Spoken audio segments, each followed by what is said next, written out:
ঈদকে সামনে রেখে রাজধানী ছাড়তে শুরু করেছেন ঘরমুখো মানুষ। প্রিয়জনের সঙ্গে ঈদের আনন্দ ভাগাভাগি করতে সকাল থেকেই কমলাপুর রেলওয়ে স্টেশনে ভিড় ছিল হাজারো যাত্রীর। ট্রেন ধরতে পরিবার পরিজন নিয়ে স্টেশনে আসেন অনেকে। যাত্রীদের চাপ থাকলেও শিডিউল বিপর্যয় তুলনামূলক কম। তবে অনেক যাত্রীর অভিযোগ, অনলাইনে সহজে টিকিট না পেয়ে বাড়তি দামে টিকিট কিনতে হচ্ছে তাদের। টিকিট নিয়ে অভিযোগ হচ্ছে টিকিট আমরা এখন সরাসরি পাচ্ছি না, অন্য মাধ্যম দিয়ে নিতে হচ্ছে, বাড়তি ভাড়া দিতে হচ্ছে। যে 495 টাকার টিকিট 900 টাকাতে কিনতে হচ্ছে।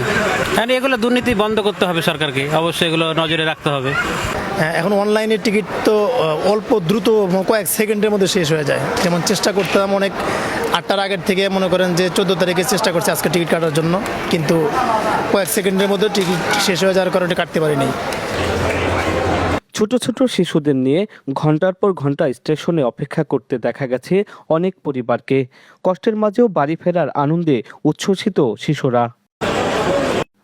কেউ জানালা দিয়ে ট্রেন দেখছে, আবার কেউ ঈদের গ্রামে বাড়ি যাওয়ার আনন্দে মেতে উঠেছে। নির্ধারিত সময়ের কিছুটা দেরিতে ছাড়ছে কয়েকটি ট্রেন। এতে কিছুটা ভোগান্তিতে পড়েছেন দূরপাল্লার যাত্রীরা। তবু কষ্ট আর বাড়তি খরচ মেনে নিয়েই বাড়ির পথে ছুটছেন মানুষ।